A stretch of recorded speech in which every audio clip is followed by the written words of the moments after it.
All right, so we're diving deep into early American politics this time, huh? We are, and you've given us some really fascinating material to work with. Yeah, founding partisans and Madison and Jefferson should be interesting to kind of unpack how these figures, they're often held up as this unified front, but when you dig a little deeper, Oh, yeah. you see some pretty stark divisions about the direction of the new nation. Absolutely. And I think, it wasn't just political maneuvering, right?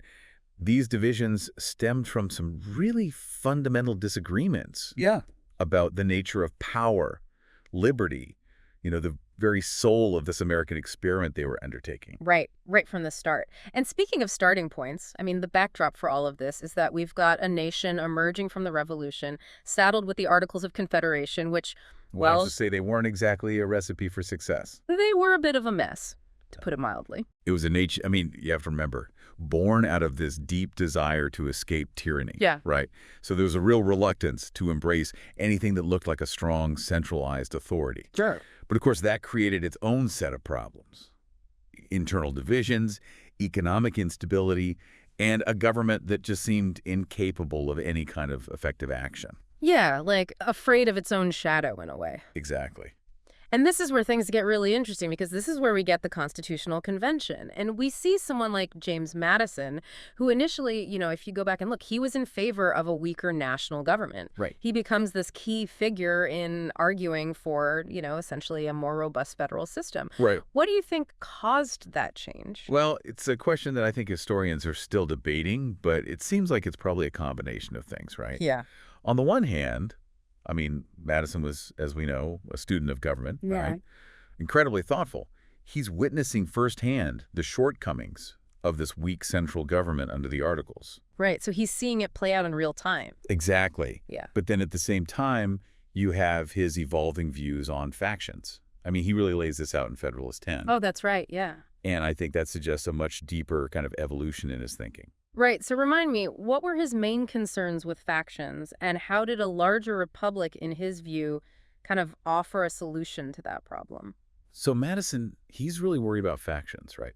These groups of people driven by self-interest that he sees as having the potential to hijack the government, to undermine the common good. Yeah. Yeah. And he believed that a larger republic, one that encompassed a greater diversity of interests, would actually make it harder for any one faction to gain a foothold, to become too dominant. So it's like this dilution of influence in a way. Exactly. It's not about eliminating faction entirely, because he recognizes that's impossible, but rather about creating a system where they would, by their very nature, be forced to check and balance each other. Right. So you almost set them at odds with each other inherently. You can. I like that.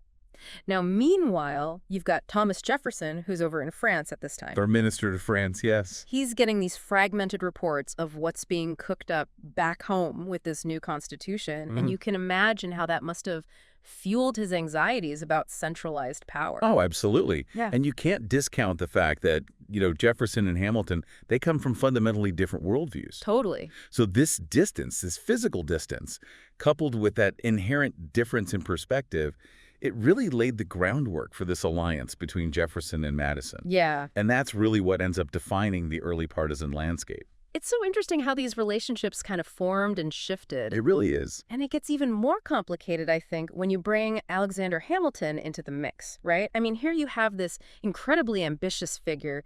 He comes in with these bold, really kind of, some might say radical financial policies in the national bank, the assumption of state debts, Oh, yeah. Moves that were not without controversy. Yeah. to put it mildly. And it really ignited this firestorm of opposition. Well, sure. Yeah. Because from Hamilton's perspective, he saw these policies as absolutely essential to establishing the nation's credit, right? You need to have a strong financial footing. He wants to promote economic growth. And he sees these as ways of binding the states closer to the federal government, creating that more unified. More unified, powerful, Exactly. centralized government, which is, of course, exactly what Madison is now starting to be concerned about. Right. And that's where you see Madison pushing back. I mean, he sees these policies as exceeding the bounds of what the Constitution allows. Interesting. He thinks it's favoring a select few, benefiting the wealthy at the expense of the common man. Okay. And he also worries, and I think rightly so, that it's sowing the seeds for corruption down the line. It's giving the government too much power. Exactly. And this is where I think we really see the two-party systems start to solidify. You've got Hamilton's Federalists on one side, and then you've got Jefferson and Madison's Democratic Republicans on the other. That's right. Yeah. And it becomes this defining tension in early American politics. And it's not just about economics either, right? No, absolutely not. This is about a fundamental clash of philosophies. So unpack that a little bit. Okay, so you've got the Federalists on one hand, heavily influenced by Hamilton's vision. They're championing a strong national government, a commercially driven economy, closer ties with Great Britain. Interesting. And then on the other side, you have the Democratic Republicans, who are really emphasizing states' rights, Yeah. agrarian values, kind of this, more of a yeoman farmer ideal. Right. And they're calling for a much more cautious approach to federal power. And all of this is playing out, not just in the halls of Congress, but also in the rapidly expanding world of newspapers, which become these really fascinating battlegrounds for shaping public opinion. Oh, absolutely. Yeah. And we see that so clearly in publications like Seno's Gazette of the United States, which was closely aligned with the Federalists. And then you have Freneau's National Gazette, which, and this is really interesting, was actually secretly funded by Jefferson. Wow. And they're engaging in these very public and often very scathing debates. I bet. It just gives you this fascinating glimpse into how central the press was, even in its infancy, to shaping the whole discourse of American politics. Yeah, it makes you think about how some things never really change. Yeah, that's right. Plus, so has change. Exactly.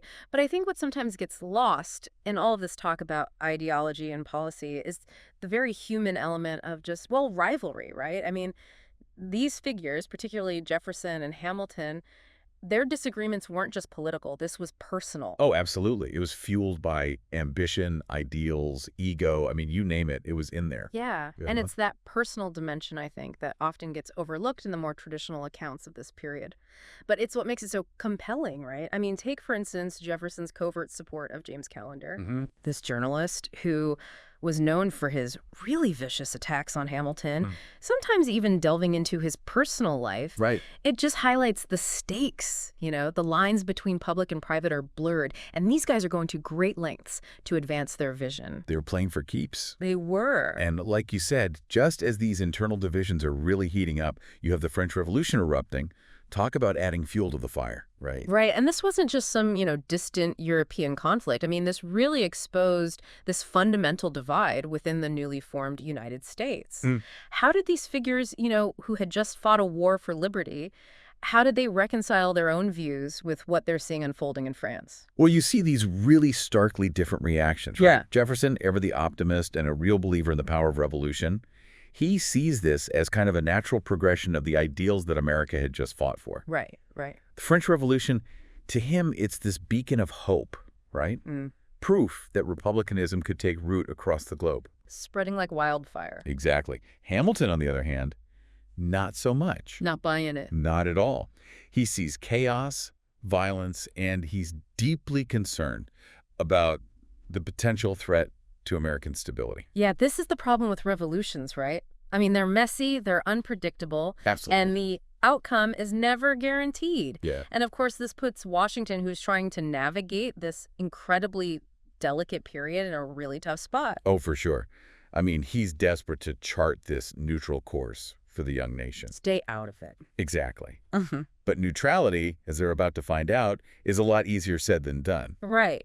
Because you've got both France and Great Britain, they're trying to pressure the U.S. to take sides. And then you have this incident. Now it's one of those historical footnotes that I think is really worth revisiting, the XYZ affair. Oh, yeah, that whole thing was a mess. Just to recap for our listeners who might not be familiar. Please, yeah. You've got these American diplomats who were sent over to France, and they're basically met with these demands for bribes from these French agents just to even meet with their foreign minister. Talk about adding insult to injury. It's outrageous. I mean, the whole thing just blew up in their faces. It became this huge scandal back home and played right into the hands of the Federalists, who were already, sounding the alarm about French influence. Oh, absolutely. It was like they'd been handed this gift-wrapped piece of propaganda. Right. And they used it to their advantage, no question. I mean, the Federalists used the public outrage over the XYZ affair to consolidate power, and it culminates in the passage of the Alien and Sedition Acts. Ooh, yeah. Which, in hindsight, Very controversial. to say the least. Because, I mean, on the surface, you could argue these were aimed at protecting national security. That was the justification anyway. What? But they raised some really serious concerns about the erosion of civil liberties, especially when it came to immigrants and anyone who dared to criticize the government. Yeah, which is exactly what Jefferson and Madison jumped on, right? I mean, they saw this as a blatant overreach of federal authority, this direct attack on the very freedoms they had just fought a war to secure. Exactly. And their response was to draft the Virginia and Kentucky resolutions. Which were basically like, no, we're not doing that. Pretty much. Yeah. I mean, in practical terms, they weren't legally binding, but symbolically, they were huge. They were this powerful statement of states' rights. A shot across the bow. Exactly. And they made this argument that's going to echo throughout American history, the idea that states actually have the power to declare federal laws unconstitutional. It's setting up this whole debate over nullification, right? Which is going to come back with a vengeance later on. Oh, absolutely. And you can draw a straight line from the Virginia and Kentucky resolutions to the Civil War. But we're getting a little ahead of ourselves. Right, right. We'll save that for another deep dive. Definitely. So to kind of bring us back, we're now on the cusp of the 19th century. And you have the incredibly tumultuous election of 1800. You've got Jefferson facing off against his own running mate. Aaron Burr. It's crazy. I mean, how does that even happen? I know, right? It just shows you how new this whole system was. Right. They were still working out the kinks, and in this case, it almost blew the whole thing up. I mean, the fact that the process for choosing the president could devolve into this tangled web of backroom deals and political maneuvering, it just goes to show how tenuous the whole thing was at that point. Yeah, and in the end, it took the House of Representatives to finally break the tie and elect Jefferson. Can you imagine if something like that happened today? I don't even want to think about it. Right. It would be absolute chaos. So Jefferson takes office. He's now president. And he's trying to, on the one hand, he wants to reconcile with the Federalists. He's trying to kind of bring the country back together after this incredibly divisive election.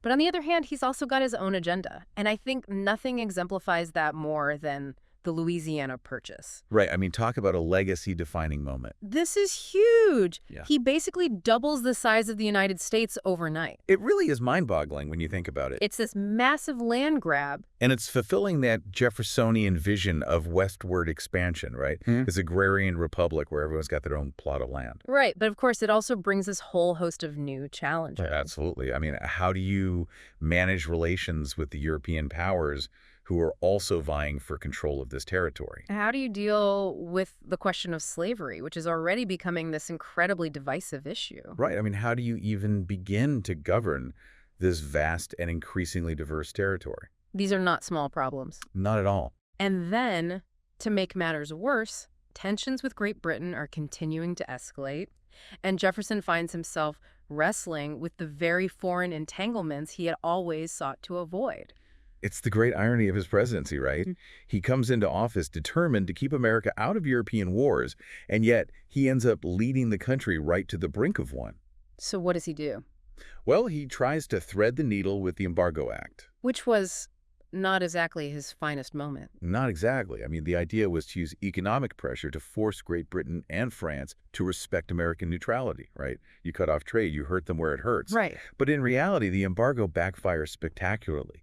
It devastates the American economy, particularly in New England, which had these strong ties to maritime trade. So the very people he's trying to help, he's actually hurting. It's a classic example of unintended consequences. Right, and it just goes to show that even the most well-intentioned policies can have these really unforeseen and deeply unpopular repercussions.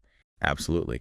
And these challenges only intensified under his successor, James Madison. Right, because now he's inheriting a nation that's increasingly divided. And on the brink of war. Again? Again. I mean, you can't make this stuff up. So we're now on this collision course with the War of 1812, which, and I think this is important to point out, it was deeply divisive at the time. This wasn't some kind of, unifying moment for the nation. Yeah, not at all. Yeah. In fact, the Federalists, especially in New England, they were vehemently opposed to the war. They Yeah. saw it as reckless, driven by partisan interests, and they weren't afraid to say so. So here we are, just a few decades into this American experiment, and already we're seeing these fundamental questions emerge, questions that honestly we're still grappling with today. Oh, absolutely. I mean, where does power lie with the federal government or with the states? What role should the government play in the economy? How do we navigate this incredibly complex and dangerous world while also safeguarding our own interests and ideals? These are the big questions that they were wrestling with back then, and they're just as relevant today, if not more so. Mhm. And, it's funny because it's those very tensions, right, those seemingly impossible conflicts, they actually contributed to the forging of a nation. You know what I mean? It's easy to look back now and see it all through the lens of history, but these weren't just some like abstract political debates, were they? These were real people with ambitions, with ideals Oh, absolutely. and egos. Oh, yeah, plenty of those to go around. And I think you see that so clearly with like the whole Hamilton-Jefferson dynamic. Oh, yeah. I mean, their rivalry, it's legendary. Yeah. But it was rooted in something real, Yeah, right? I mean, they had genuinely different visions for what this country should be. totally. And they weren't afraid to go head to head. No, not at all. I mean, you've got Hamilton on the one hand. He's the guy with the blueprint for a strong federal government, a bustling commercial republic. Right, he's thinking big. Oh, yeah, always thinking big. And then you've got Jefferson, Mhm. the champion of states' rights, this agrarian ideal, much more restrained federal government. Their battles, they weren't just about policy. It was about two fundamentally different ways of even imagining what it meant to be American. And that's what I think is so fascinating, right? Because these two visions, which seem so opposed on the surface, Probably at odds. they end up almost in spite of themselves kind of creating this. This synthesis. Yes, thank you. This synthesis, this balancing act that, however imperfect, it lays the groundwork for everything that's going to come after. Right, and I think it's a really important reminder that progress, it's rarely a straight line, It's Mhm. messy, it's contentious, and it's full of contradictions. And the Founding Fathers, for all their brilliance, they weren't immune to that. No, they are human. They were human. They made mistakes, they had to grapple with these really difficult compromises, and they ultimately left behind a legacy full of both, triumphs and unfinished business. And that's what I think makes studying this period so relevant to us today, right? I mean, these questions that they were wrestling with back then, the balance of power, the role of government, the very meaning of liberty in a society like ours, we're still grappling with those same questions. Oh, absolutely. If anything, they're even more urgent now than they were back then. And I think that's why it's so important to go back and revisit these early chapters in American history. Because they remind us that these questions, these fundamental questions, they don't have easy answers. No, they don't, which I think is kind of a perfect note to end on. So, to all of our listeners out there, as you delve into founding partisans and Madison and Jefferson, ask yourself, what insights are you gleaning? What surprised you? Did anything challenge your assumptions about these figures or about this period? What will you take away from this deep dive into history? We'd love to hear your reflections.